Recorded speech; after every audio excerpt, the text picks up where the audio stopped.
Tennessee Titans second-round pick T'Vondre Sweat has still not signed his contract, and this continues a frustrating start to his Titans career. I'll explain on today's edition of the Locked On Titans podcast.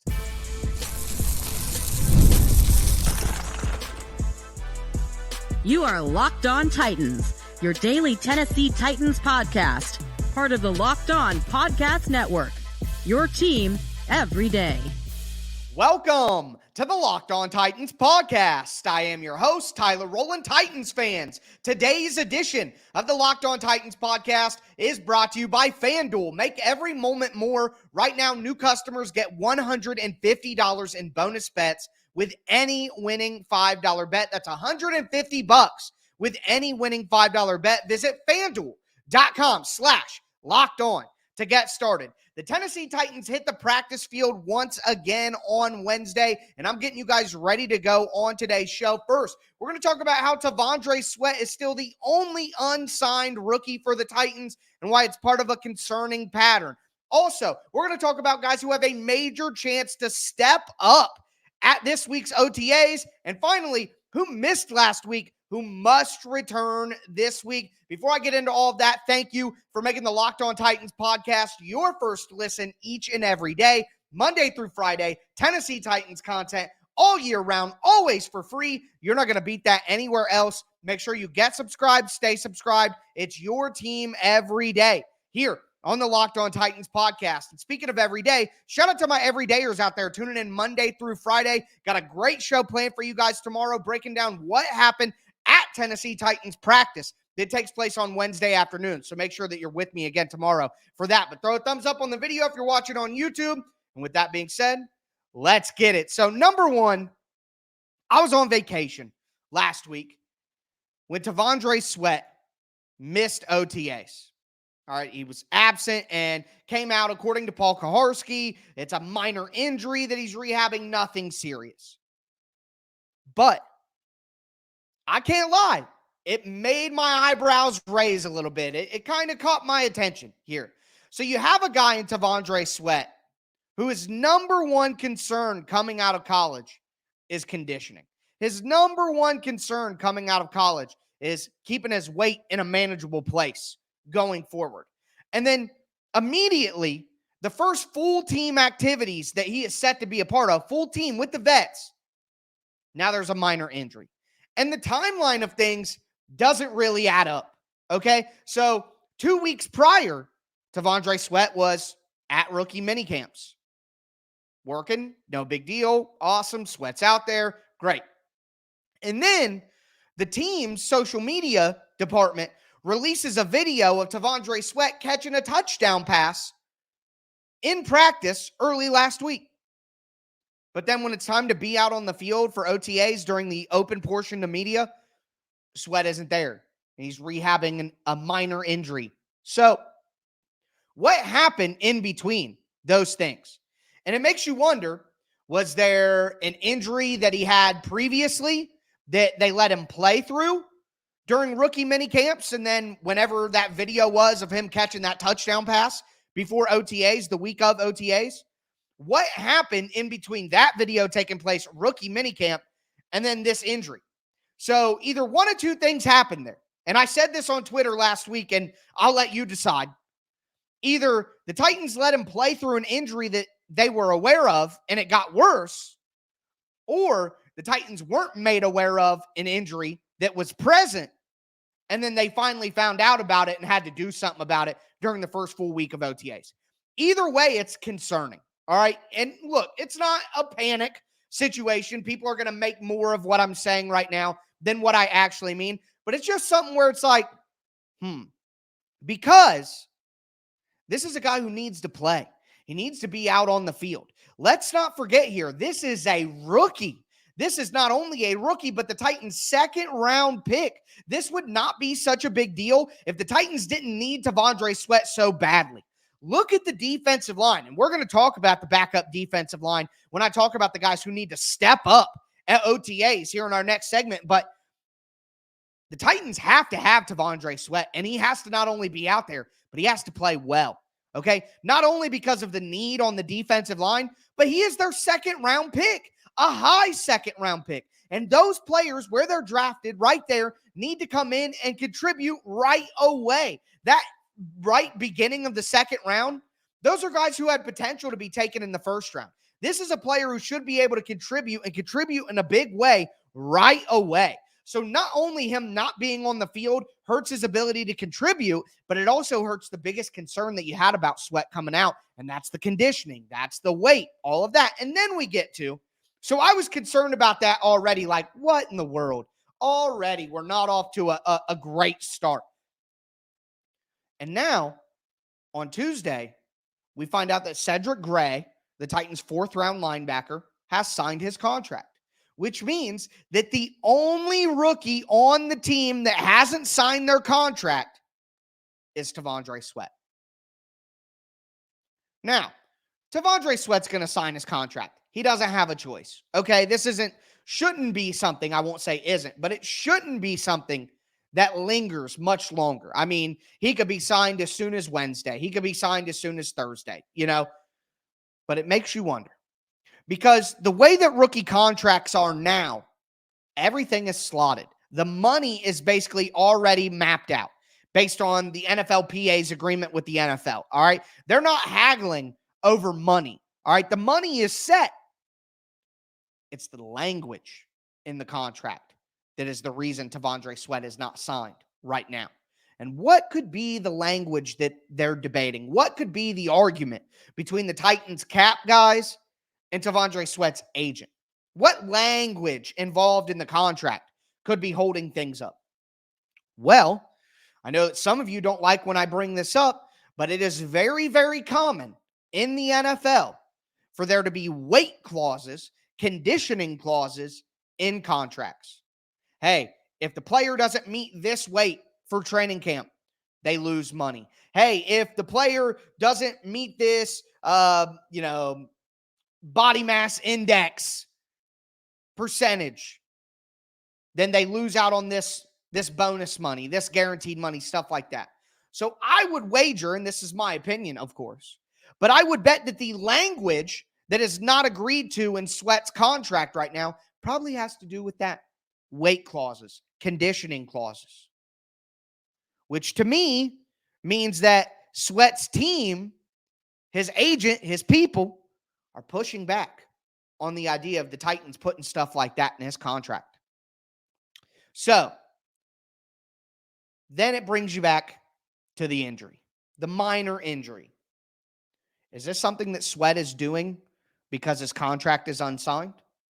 Hey, if you're not going to make my deal the way that I want it language-wise, and you're not going to take out that weight clause, and you're not going to take out that BMI clause, if you don't do that, well, then I'm not going to practice. I'm not going to be out there OTAs. Now, of course, again, this is just one man's thought process. I am introducing you to my inner monologue. I don't have the answers for you, but it does make you wonder.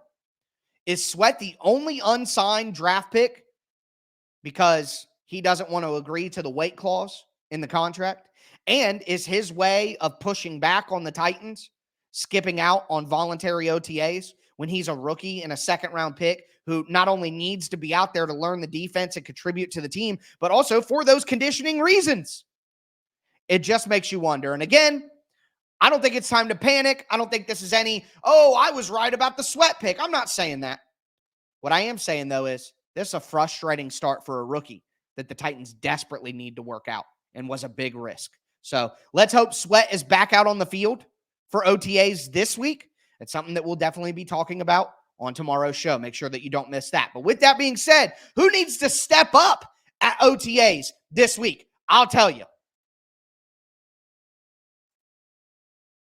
Before I do, though, I do want to let you guys know that today's episode is brought to you by FanDuel Sportsbook. Look, it's winner take all time in the NBA and the NHL, and FanDuel is giving you a shot to bring home a big win of your own. Right now, new customers get $150 in bonus bets with any winning $5 bet. That's $150 that you can bet on spreads, money lines, player props, and more. Make sure that you visit FanDuel.com Facebook.com/LockedOn and make every playoff shot count. And we're about to be going into the NBA Finals, folks. All right. And the Boston Celtics, they made it to the finals.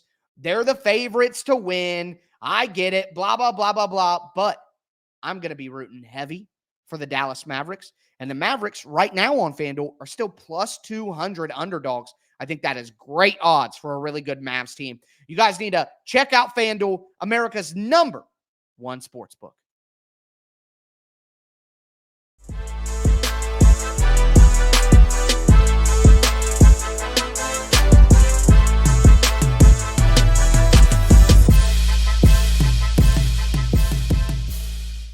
Titans fans, let's continue today's edition of the Locked On Titans podcast, previewing Titans organized team activities, which kick back off on Wednesday. I'm going to be breaking down everything you need to know from practice on tomorrow's show as well. Before we dive into all of that, though, I do want to thank you for making the Locked On Titans podcast your first listen each and every day. Again, Monday through Friday, Tennessee Titans content all year round, always for free. Make sure that you get subscribed, stay subscribed to the Locked On Titans podcast, part of the Locked On Podcast Network. But we talked about my concerns with T'Vondre Sweat. Now we need to talk about guys who need to step up. And there are people who need to step up in T'Vondre Sweat's absence, but they aren't alone. And we'll get to those guys. But first, we got to talk about the offensive line, specifically right tackle. And my everydayers remember we talked about right tackle in abundance earlier this week. But Nicholas Petit-Frere, who is, I guess, the favorite right now to be the starting right tackle, he's rehabbing an injury still. Who knows if he'll be back on the field? Who knows? Jaelyn Duncan, the Titans' 6th-round offensive tackle from last year that, if you recall, I was not a big fan of that pick. But, hey, Duncan has a chance here to compete. But Jaelyn Duncan wasn't out on the practice field. Now, according to Teron Davenport from ESPN, Duncan was present in the building. It's not like he's skipping out or gone or anything like that, but he wasn't out on the field. So that makes you wonder, okay? But if both of those guys, NPF and Jaelyn Duncan, are not on the field, then Leroy Watson needs to step up in a big way. Again, the Titans traded a 7th-round pick for Leroy Watson. He's a developmental prospect who worked with Bill Callahan in Cleveland last year, started 1 game, played 60 total snaps last year, appeared in 5 games, was a backup, undrafted in 2022. The Titans were willing to give up a 7th-round pick. Look, I thought that was a little questionable when I first heard the news that happened. What is it now, a month ago?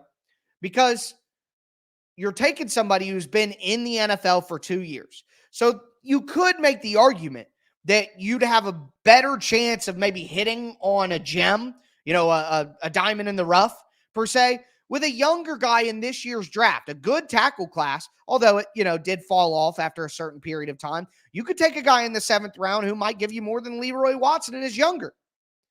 But Bill Callahan believed in Leroy Watson. And as a converted tight end, he's a guy with great athleticism, but still has pretty good power. He's a thicker guy, all right? He doesn't look like a converted tight end. Even when he was playing tight end in college, you could see, okay, this guy's got an offensive lineman body, all right? So Leroy Watson has the tools and the talent and the belief from the people in the organization to take that right tackle job. And I would not be shocked whatsoever if Leroy Watson is the starting right tackle for the Titans starting week 1. Now, would that be great news? I think that would lead us to the Titans need a right tackle next year pretty bad. All right.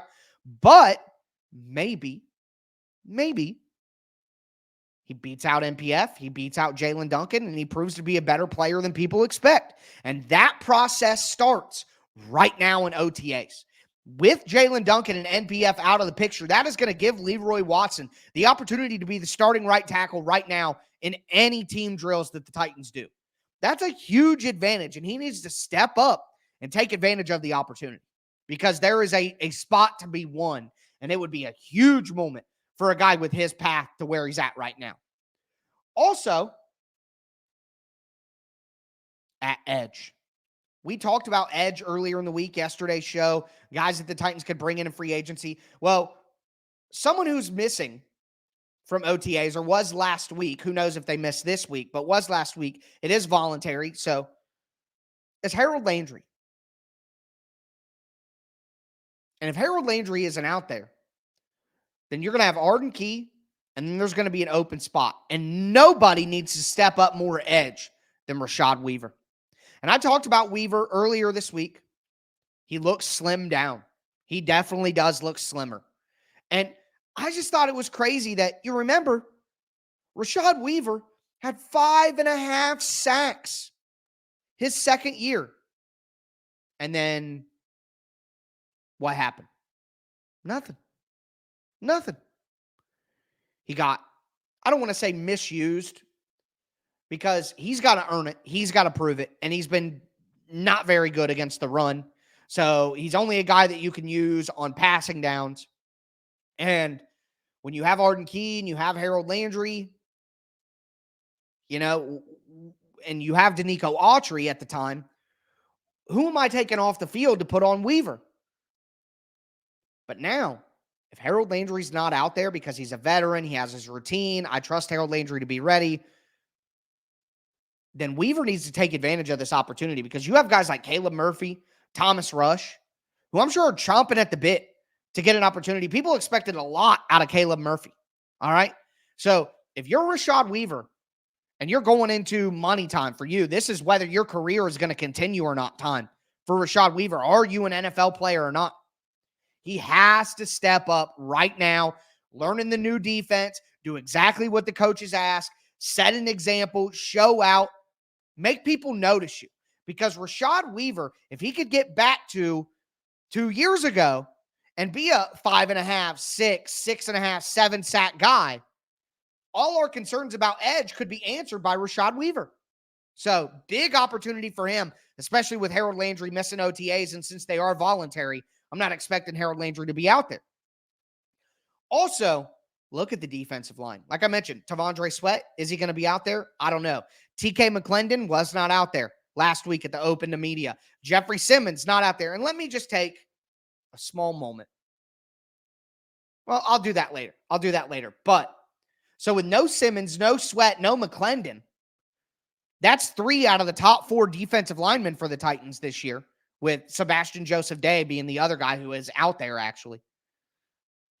Quentin Bohanna, Keandre Coburn, T'Vondre Sweat's babysitter, Marlon Davidson, who the Titans just brought back, Isaiah Iton, the undrafted free agent out of Rutgers. All of these guys have the opportunity to get way more reps than they would if most of the starters were in practice. I am not a big fan of the Titans' defensive back depth, okay? Or defensive line depth. Not a big fan of any of these guys. But if they're ever going to set themselves apart and they're ever going to make a name for themselves, I think all of these guys, Bohanna, Coburn, Davidson, these are practice squad level players who should not be on NFL rosters. But the Titans' talented D-line is rough. So here we are. All right. But this is a great opportunity, again, in a new defense, getting increased reps because of the guys that are missing. This is a big chance for those guys to step up and prove that they do deserve to be on NFL roster. And they do deserve a chance to be in the rotation come the regular season. So that's a big area where those dudes really need to step up, in my opinion. The last group of guys that I want to talk about is Jarvis Brownlee Jr., the rookie cornerback who left practice at one point last week with an injury with trainers. Hopefully he's back out there. Caleb Farley, another guy who needs to step up here because L'Jarius Sneed was not out there. Now, Sneed was another guy who, according to reports, he was present. He's been in Tennessee. He's been involved. He's just not out there for OTAs. And that makes sense with the concerns about the knee and all of that. Why would you need L'Jarius Sneed out there? I'll talk more about why I'm not concerned about that here in just a moment. But Jarvis Brownlee Jr., if Caleb Farley is ever going to make a comeback here and prove he's an NFL player, it's got to happen right now. It's got to start early. He can't wait any longer. So the D-line, Leroy Watson, Rashad Weaver, Caleb Farley, those are guys who really need to step up this week. But let's talk about guys who need to return from last week and guys who I'm not that worried about.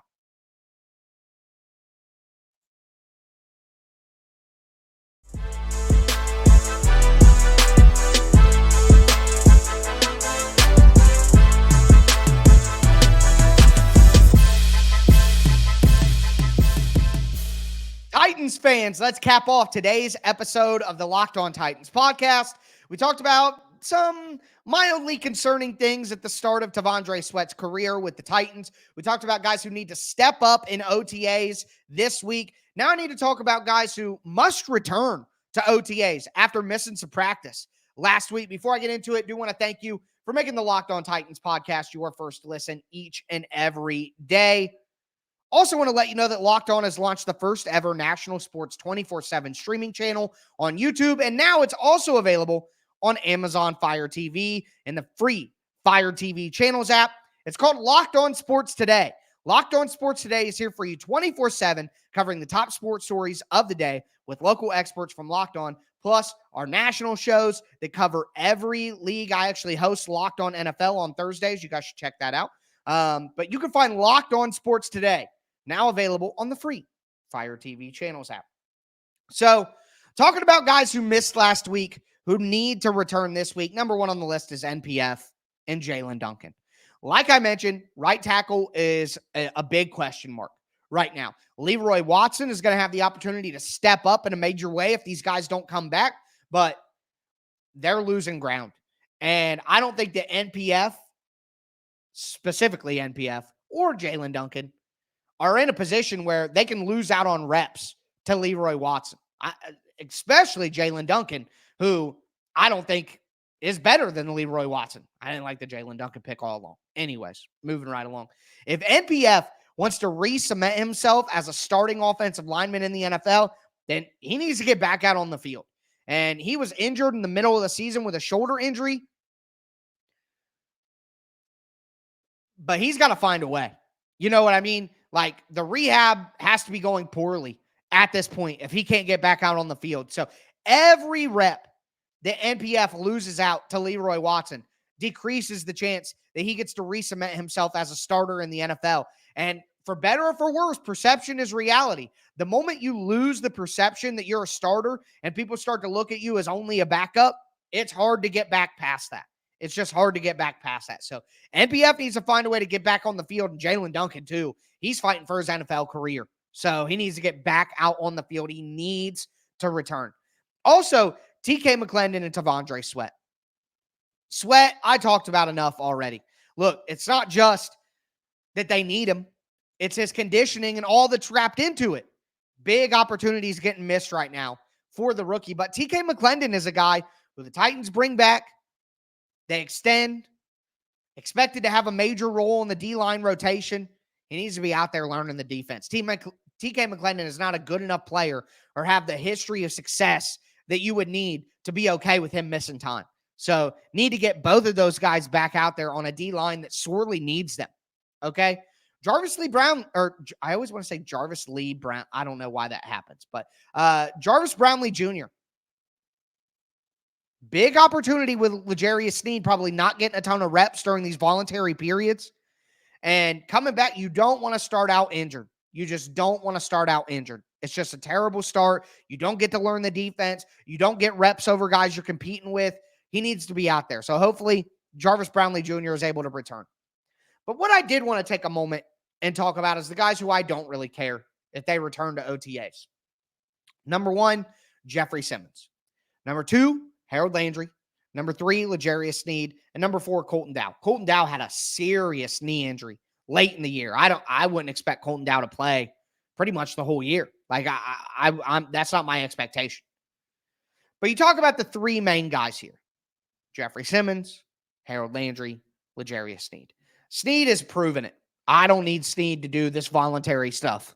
Don't need it, okay?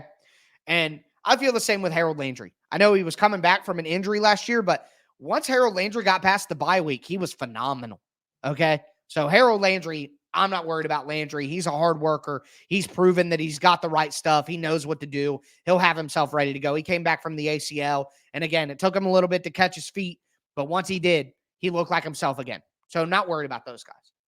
Same with Jeffrey Simmons. What are we doing here? Why would I be worried about Jeffrey Simmons? All right, he doesn't need to be out at voluntary OTAs. He's a $100 million player, one of the best interior defensive linemen in the NFL. I'm not worried about Jeff Simmons. But I wanted to make this small point, okay? Because I've had some people basically tell me, hey, it's hypocritical for you to be worried in any amount about T'Vondre Sweat missing OTAs, but then not be worried about Jeffrey Simmons. Listen to yourself and how insane that is. You're telling me that you have the same level of faith and confidence in T'Vondre Sweat as you do Jeffrey Simmons? How does that make any sense at all? Okay? Jeffrey Simmons has been an all-pro, a two-time all-pro in the NFL. He's a $100 million player who's been incredibly productive and is the center of what the Tennessee Titans defense is built on. And you don't see the difference between his situation and T'Vondre Sweat, a rookie who has conditioning issues and weight concerns and has never played a single down in the NFL. This isn't meant to be hate on Sweat. Replace him with I would say the same about Keandre Coburn. How can you compare these guys who have never produced anything in the NFL to Jeffrey Simmons? What? I don't need Jeffrey Simmons to be in the first week of voluntary OTAs. I know what Jeffrey Simmons is going to do. I know what Jeffrey Simmons is about. We don't know that with the younger players. We don't know that with a rookie like T'Vondre Sweat. Sweat has never proven that he is going to be in the best shape of his life. Ever. But Jeffrey Simmons has. Jeffrey Simmons you can count on. So I just think it's absurd to act like there isn't a difference between a rookie with conditioning concerns and then one of the top 5 interior defensive linemen in the entire NFL who's proven it to the point where he got a $100 million contract. Like, we got to be honest with ourselves here. I mean, come on. Like, what is really going on? So anyway, that just frustrated me a little bit last week when I was on vacation. I wanted to take a moment to speak about it. But guys need to step up. Guys need to get back on the field. But there are certain people who, sure, take your time. I need you in September. That's when you really need to prove it. But with that being said, again, another reminder, I'm going to be back with you guys tomorrow to break down practice. The Titans are practicing, baby. You could smell the football in the air. So excited to talk about that. Make sure you're here with me. Throw a thumbs up on the video. Get subscribed. Stay subscribed. It's your team every day. With that being said, as always, I am your host, Tyler Rowland, and this was Locked On Titans.